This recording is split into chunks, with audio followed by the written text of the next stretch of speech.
Okay, hello YouTube.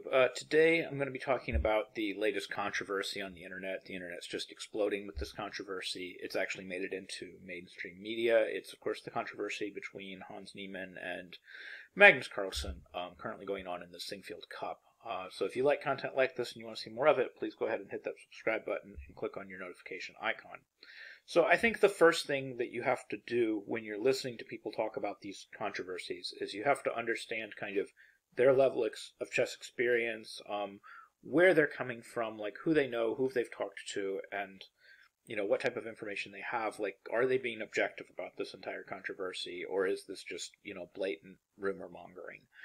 So I'll give you a little bit of my background on this. I do not know Hans Niemann or Magnus Carlsen personally. I've never met either one of them. I've never had words with them. I've never talked with them personally. So I don't know either one of these guys.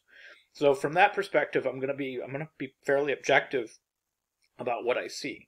Now, I do know a lot of people that these people know. I know a lot of people that Magnus Carlsen know. I know people that Hans Niemann has known. I have had words with guys that Hans Niemann has known. I've talked with these people. I've played games against these people. I know a lot of people that these people know. Okay, so I've talked with a lot of people that know these two guys. Now, I haven't talked to any of these people since this incident occurred. But I have kept track of a lot of their posts, like what they've posted on social media, what they've talked about in terms of how they feel, Hans Niemann's skill level is, etc. And I know these people enough to know that when they say this stuff, they're being fairly trustworthy. So let's go over this controversy and a lot of things that have been said about what's going on, and let's just go over it point by point. So a lot of people have said that they don't believe that Hans Niemann could have possibly improved as quickly as he did. And I can just tell you from my personal perspective and my personal experience, that is complete, total, utter nonsense. For starters, we're not talking about somebody like me. I'm 40 years old. I'm a chess master. I've been away from the game for a long time. If I came back and suddenly shot up to, 2700, everybody would have reason to be suspicious. Now, I personally would never cheat, but let's get real. You would have reason to be suspicious if I suddenly shot up to 2700. I'm a 40-year-old guy.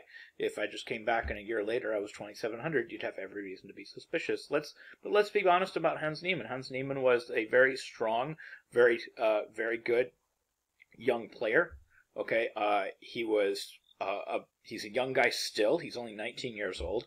Yeah, he made a heck of a lot of progress in the last 2 years. He made a whole lot of progress in the last 2 years.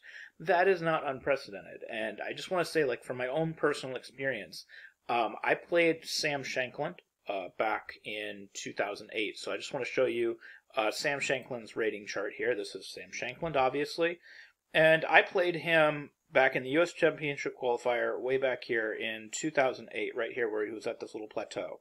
Somewhere in here. Now, all I remember about that game is that we had about the same rating going into that game, like somewhere around, 2280. I remember that he was around 17 years old when we played that game. And I remember it was maybe a year later, like from 2008, if you shoot to 2009, he was already 2500 in 2009 or close to it. And he had gotten, I think he had either gotten like the IM or the GM title. But then not long after that, I mean, if you look, not long after that, he shot up from 2500, like less than a year or two after that. He was all the way up to, close to, high 2600s. And then if you look at just 1 year after that, he was like 2700. I mean, he shot way up. And you just see this 1 year of improvement, just this insane level of improvement from just 2200, to a year later, close to 2500. So this is not unprecedented, rating growth for somebody that's really, really working at it. And especially in the United States. Because I want to point out something kind of unique in the United States that kind of happens that doesn't necessarily happen in other parts of the world. Something that happens in the United States, so you have a player like Hans Niemann here, and if you look at his rating chart, it isn't anything spectacular. He dropped down a few times, he came up a few times, and of course, the years in question we're talking about here are like, what are they talking about? Like, he improved too much from 2019 to now? I mean, he was 2477 in 2019, and, eventually he got up to 2700 in 2022. That's 3 years. So I don't know what type of rapid... I mean, Sam Shankland's rating chart, I think, in a lot of ways looks a lot more suspicious than Hans Niemann's rating chart. So another thing is something that happens a lot of times in American chess especially is these young, super talented players, they don't get experience against the super elite players. So a lot of times they'll be playing at these kind of lower levels, if you want to even call it lower levels, but they'll be stuck playing against sub 2400 players for an extended period of time, and they'll just be absolutely dominating. And they won't get the experience they need against, 25, 26, 2700 players. So then when they finally start getting this experience, at first they start losing a lot of games because they've never played against these guys before. But you don't need to be scoring that high of a percentage to get the timely feedback that you need to really improve rapidly. Like, they only really need to be winning about 20, 30% of these games to get really rapid improvement. And, at that age, and if they start getting enough of that experience, they can shoot up really fast once they close that gap from like 20% to 50-50. Then suddenly they'll just immediately shoot up from 2400 to 2700. So it's not insane that people are making these jumps. They're not exposed. In Europe, they have these super strong chess leagues, and players get exposed to stronger players at lower ratings, and you see a more typical progression. But in the United States, a lot of times we're denied these opportunities, and then when we finally get these opportunities, at a certain point, when we hit a breaking point, the floodgates open, and our ratings shoot up really, really fast. It happens with a lot of American players. So that's for starters. The idea that he shot up too quickly is just kind of ridiculous. So now let's take a look at the game itself, because this is the next thing that we need to take a look at. We need to take a look at the game itself. So is this the type of game that Magnus Carlsen would lose to a lower rated player? Is there anything in this game that's really suspicious, like anything beyond like what a Hans Niemann would be capable of, or anything that would be beyond the capabilities of a human player?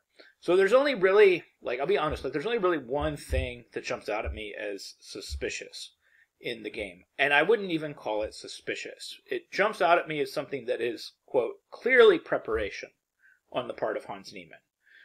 So if you look at this game and you look at the way it was played, there's a bunch of spots in here where I'm like, okay, this was definitely a human player. If we look at this critical position right here, and it's black to move, okay? Supernatural move here would just be something like f takes g4, and interestingly enough, that's also the top computer pick, is f takes g4. Hans Niemann played the move knight to c4, and it's a bad move. The computer doesn't like it, and it almost gets white back into the game. It almost gets him back into drawing chances if, Carlsen had just played bishop takes c4, rook takes c4, and, something like gf5. Carlsen is very nearly getting to a draw. Now, the thing about knight c4 is knight c4, in my mind, has got to be one of the most human moves you can play. Any human being looking at this position would be scared to death that his knight wouldn't get back into the game, and he would be trying to get in this move knight to c4, even if it was a mistake. He was also probably looking at the possibility of shuffling this knight to c4 and back to d6. These are, again, very human instincts. It's not a move that the computer would ever pick as its top three. It's not a move that any engine would ever pick in its top three. So, these are the types of things that jump out and just scream, this is a human playing this game. This is not a computer playing this game. This is a human being playing this game.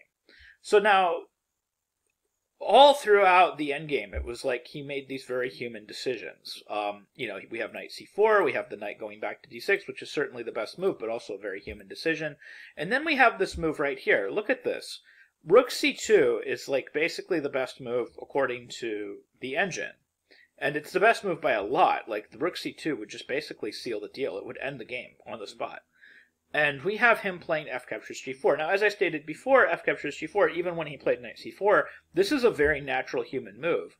But not only is it a very natural human move, it strikes me that he saw the idea on the last move, that if white were to play the move rook d8, that he had this tactic available to him, e3. And this is something that strong players kind of keep in the back of their mind all the time when they're playing positions like this. This weakness on the back rank with the king here. What happens if my knight gets attacked? Oh, I have this tactic. I have e3 threatening mate. And he doesn't have rook d1 because at the very least I can exchange and play, e captures f2 followed by f1 equals queen. You can't stop it. Well, that's really neat. That's a tactic that jumps out at you, and it jumps out at you as something that you need to. It's on your radar. Like a lot of the tactics that people find in tournament games aren't because they're calculating like computers. It's because those tactics are on their radar and they make sense in terms of the position that they're playing. So if you're already looking at a move like e3 because you're thinking, how do I counter rook d8, knight d6, rook d8, e3 is my counter, then e3 is going to be on your radar. You're going to be keeping track of that move pawn to e3. And that is why this seems so human to me, like not just the mistakes, but also the tactics that he found.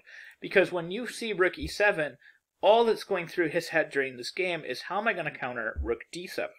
And he's still looking at, okay, e3. And that's why he makes this inferior move here, f takes g4. If he'd just been calculating and assessing like a machine, if he'd been looking at this like Stockfish, or if he was using Stockfish, he would have played rook c2. But the only thing going on in his head is, how do I counter rook d7? I counter it with e3.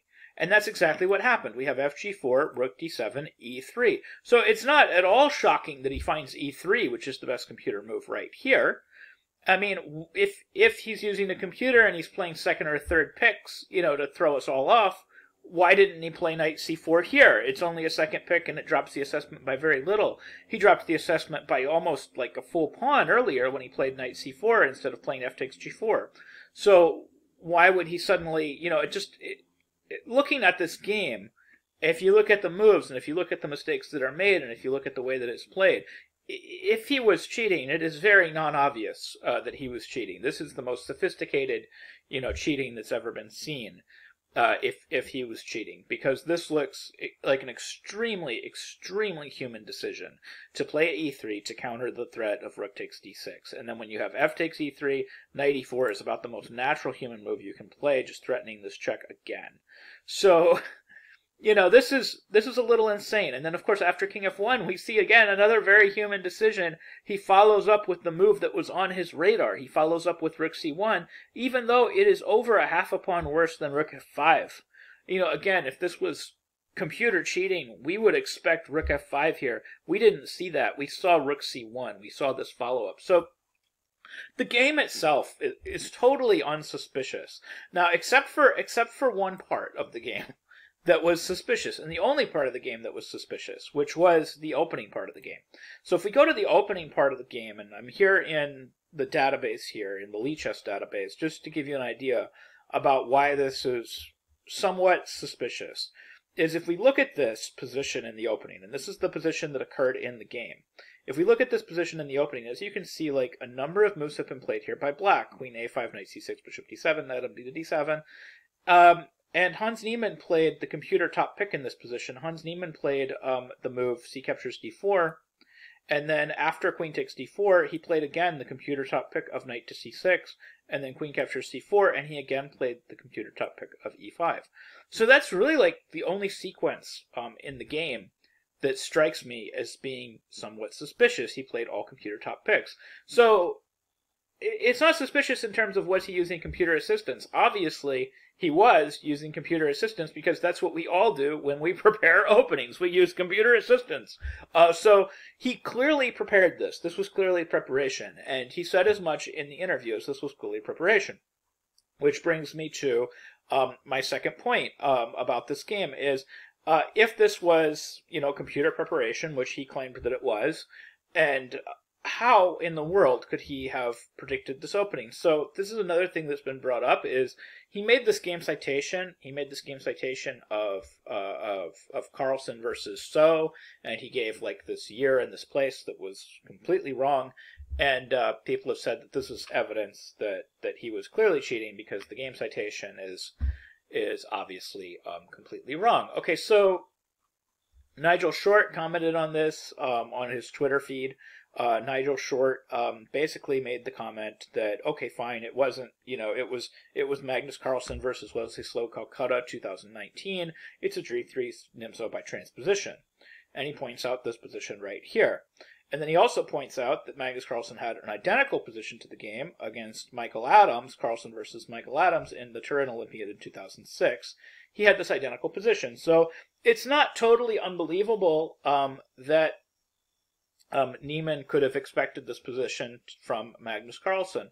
Another incentive to studying this type of position against Magnus Carlsen, if you're playing the black pieces, is when you're preparing against these top-level competitors, oftentimes you're thinking to yourself, where can I get an advantage? I know that I upset a lot of top-level competitors back in the day, and one of the ways I did it was I managed to predict their opening accurately, but more importantly, I spent an inordinate amount of time on positions where I felt like these guys were worse. You know, when they had played against people previously and they were worse. And I'll be completely honest, if I were playing against Magnus Carlsen, if you told me that I was going to be playing against Magnus Carlsen next week or next year or whatever, and I had time to prepare, I would probably spend an inordinate amount of time studying the black side of the Catalan. And the reason I would spend an inordinate amount of time studying the black side of the Catalan is because, let's face facts, if Magnus Carlsen gets an advantage against me with the white pieces, after the first, 20 moves, I'm probably dead. So I would probably spend an inordinate amount of time studying positions where I felt like Magnus Carlsen was worse after the first 20 moves.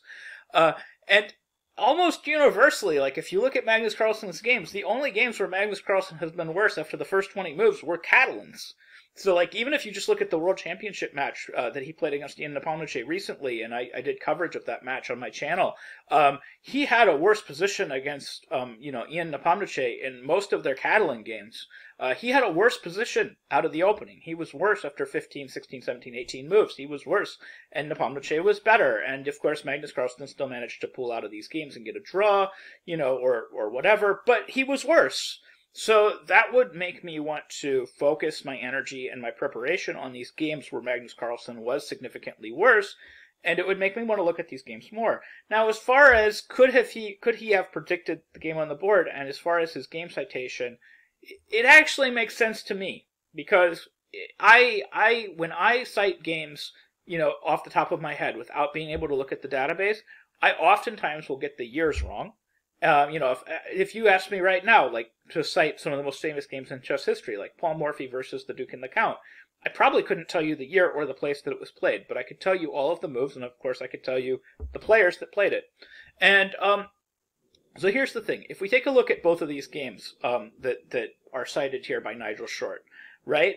We shouldn't be looking at these games individually. We should look at them in combination, and we should look at how Hans Niemann was thinking about this. Not how we're thinking about it, but maybe how Hans Niemann was thinking about it. So if we look at these two games, kind of side by side. So this first game is the game that, he played against Michael Adams. So this is basically the direct transposition game. So Michael Adams, of course, played a little bit differently. So we have castles here, and Michael Adams played knight c6, and of course the Hans Niemann game featured c5. And then we have a3 takes, and then, of course, this game went down an incredibly different path.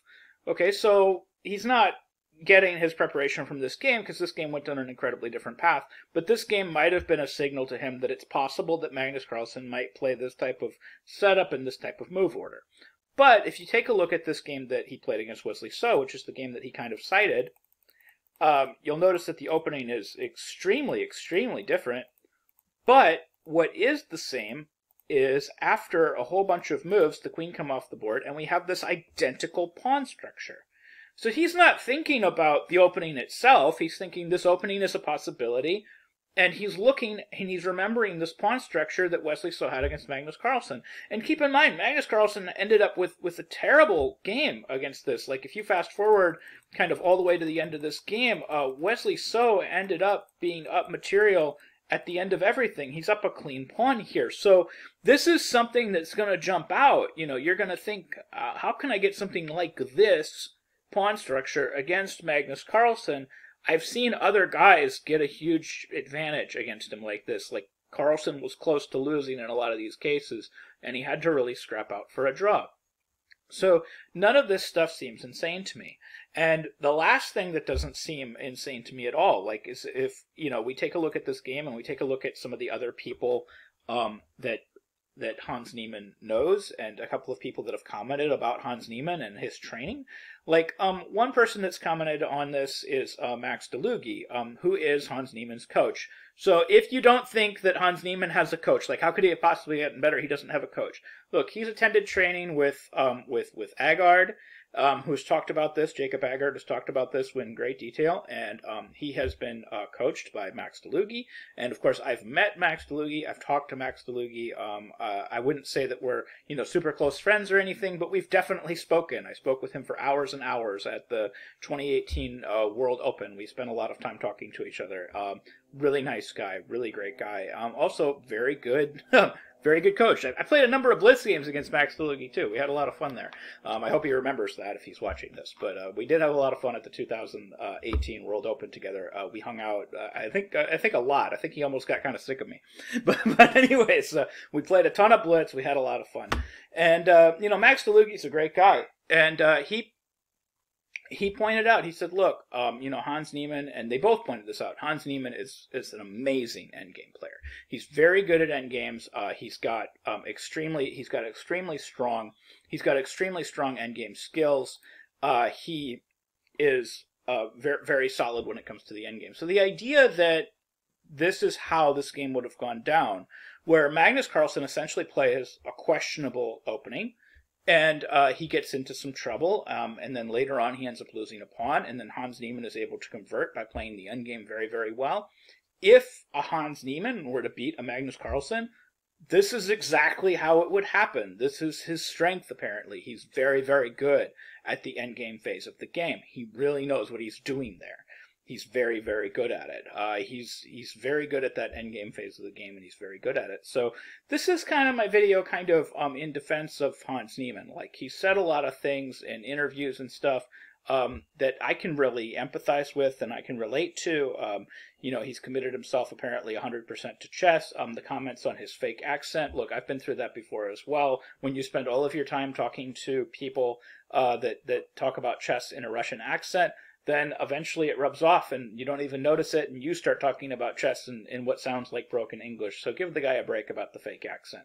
I've had it happen to me before too. If all you're doing is spending time around people that are non-native chess speakers, this is what happens, and it's nothing intentional, and it's just you start adopting the accent of the people that you're around sometimes. So anyways, do I think that Hans Niemann cheated in the game? I have no evidence that he did based on anything that anybody's said. I have no evidence that he did based on the game itself or even the games themselves in the tournament. His moves appear to be moves that a human player would make.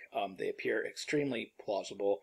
I have no evidence based on his level of improvement over time. It doesn't seem strange to me. It doesn't seem odd. The fact that he cheated twice in the past, apparently he did that when he was 16 and 12, and he only did that in online Blitz games. I don't know how that's evidence of anything. A lot of people did stupid stuff when they were 16 and 12.